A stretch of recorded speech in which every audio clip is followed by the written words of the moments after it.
Энэ кино нэгэн хачирхалтай, аимшигтай байгууламжаас эхэлдэг. Түүнийг нүх гэж нэрлэдэг. Энэ бол олон давхар бүхий босоо шорон юм. Давхар бүрт 2 хүн амьдарна. Давхруудын дундуур нэг платформ доош бууж ирдэг. Тэр платформ дээр хоол байдаг. Дээд давхрын хүмүүс эхлээд идэнэ. Доошлох тусам хоол багассаар эцэст нь доод давхарт юу ч үлддэггүй. Гол дүр Горен гэдэг залуу. Тэр өөрийн хүсэлтээр энэ газарт орсон. Тэр дипломоо авч гарах зорилготой. Тэр анх сэрэхтэй 48 дугаар давхарт байсан. Түүний хамтрагч бол Тримагаси гэдэг хөгшин ир. Тэр энэ газрын дүрмийг сайн мэддэг. Тэр Горенгт тайлбарлана. Сар бүр хүмүүсийг санамсаргүйгээр өөр давхарт шилжүүлдэг. Нэг сар дээд талд, дараагийн сар доод талд байж болно. Энэ бол жинхэнэ там. Платформ доош бууж ирэх үед хүмүүс ухаан алдан идэж эхэлдэг.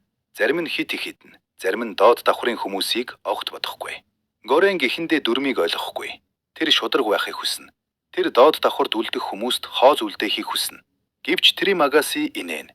Хүмүүс хизээж шударг байдаггүй гэж хэлнэ. Удалгүй Горенг бодит байдагтай нүүр тулна. Нэг сар өнгөрнө. Тэр сэрэхэд өөр давхарт байна. Энэ удаа илүү доош. Хоол бараг ирэхгүй. Үлсвэлэн эхэлнэ. Тримагаси аль хэдийн бэлтгэхтэй байсан. Тэр Горенгийг уйж орхисон байв. Учир нь тэр түүнийг идэхээр төлөвлөсөн. Энэ хэсэг киноны хамгийн аимшигтай мөчүүдийн нэг. Хүн амьд үлдэхийн тулд юу хийж чадах вэ гэдгийг харуулна. Горенг эцсийн мөчөд аврагдана.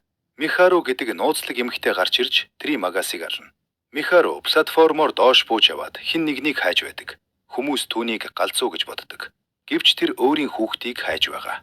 Цаашдаа Горенг улам гүн доошилж хүний яс суртахуун хэрхэн алга болтгийг харна. Дээд давхарт байх үед хүмүүс тансаг амьдарна. Доод давхарт бол жинхэнэ там. Зарим нь өөрийгөө ална. Зарим нь бусдыг ална.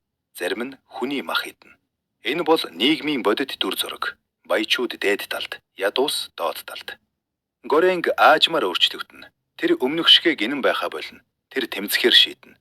Нэг өдөр тэр Бахарат гэдэг хүнтэй хамтран шийдвэр гаргана. Тэд платформоор доош бууж, давхар бүрт хоолыг тэгш хуваарлахаар оролдоно. Тэд хүмүүст хүчээр ойлгуулна. Зарим нь сонсно, зарим нь эсэргүүцнэ.